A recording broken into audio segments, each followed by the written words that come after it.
Chaque semaine, je présenterai un nouveau chapitre du cours de minéralogie pour débutants. Aujourd'hui, nous allons examiner le premier part de la classification des minéraux.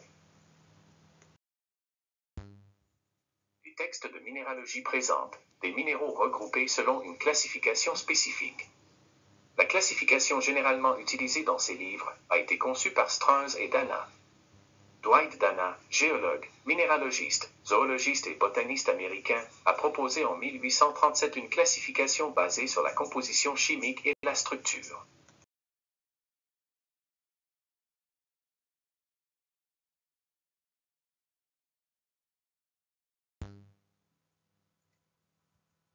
Cette classification a été rééditée et complétée en 1941 par Karl Strunz, minéralogiste allemand, né en 1910, qui regroupe les espèces minérales selon l'anion que présentent leur composition chimique.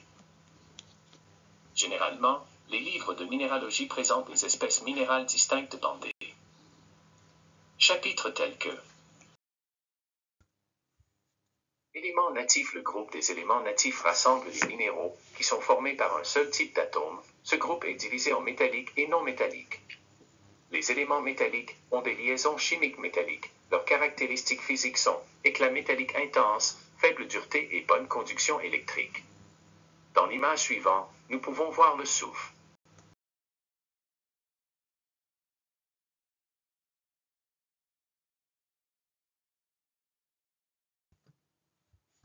Un exemple de ce groupe est or, O. Sa formule du minéral est très simple, car il n'a qu'un seul composé chimique. Les éléments non métalliques ont des liaisons covalentes, comme le diamant, C, avec un éclat adamantin et une dureté élevée.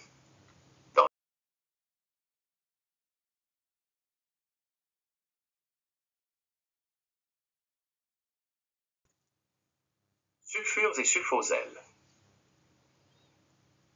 Les sulfures sont des minéraux formés par la combinaison de l'anion S2 avec d'autres cations.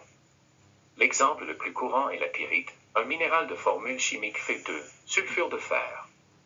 Les sulfosels les plus courants contiennent de l'arsenic, du tellure et du bismuth dans leur composition. Ces éléments remplacent une partie du soufre dans la formule minérale. Dans l'image suivante, nous pouvons voir le minéral bismuthinite.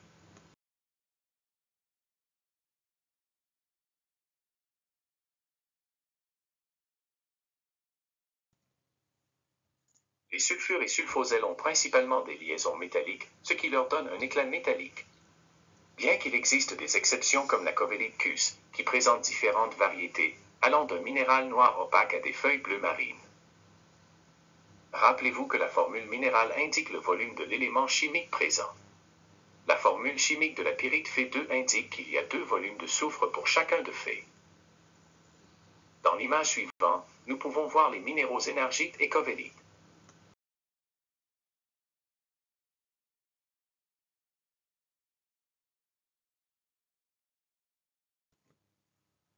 Oxydes et hydroxydes.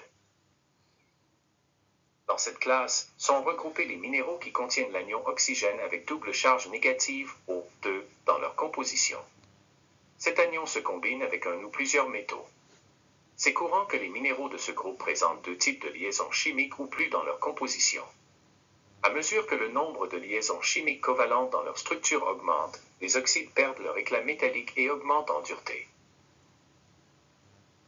Dans l'image suivante, nous pouvons voir les minéraux oligistes et citrines.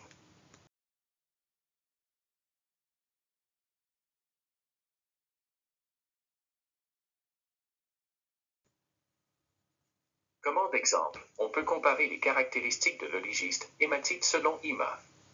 Oligiste fait 2O3 à un éclat métallique et une dureté 6, tandis que le quartz CO2, avec des liaisons chimiques covalentes, a un éclat vitreux et une dureté 7. Les oxydes sont un groupe de minéraux de dureté moyenne à élevée et de mauvais conducteurs d'électricité. Dans la formule chimique oligiste fait 2O3, on voit qu'il y a 2 volumes de fer pour 3 volumes d'oxygène. Dans l'image suivante, nous pouvons voir les minéraux cuprite et magnétite.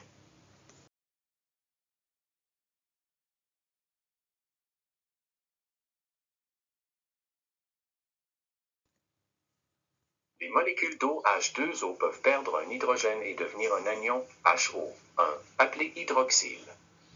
Dans les minéraux appelés hydroxydes, une partie de l'oxygène est remplacée par l'anion hydroxyle. Les hydroxydes sont formés principalement comme un produit d'altération d'oxyde, par exemple, la guétite Fe3O, OH, est formée comme un produit d'altération de l'hygiste. La liaison ionique des hydroxyles donne aux hydroxydes une faible dureté et un éclat terreux. Dans l'image suivante, nous pouvons voir les minéraux guétite et stibiconite.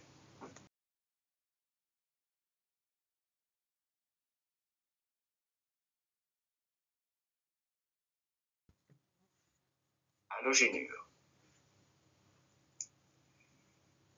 Ce groupe de minéraux est composé des combinaisons chimiques de métaux avec des halogènes, tels que le fluor, le chlore, le brome et l'iode.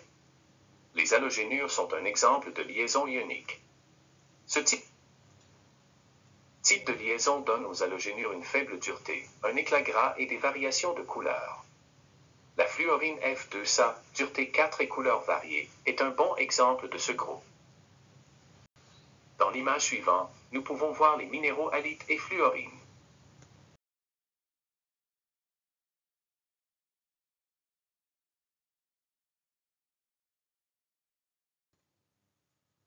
N'oubliez pas de vous inscrire au cours pour ne manquer aucun chapitre. Donne-le comme pour me faire plaisir.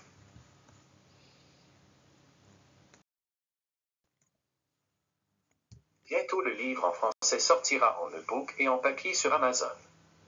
Le livre sur Amazon est uniquement en espagnol.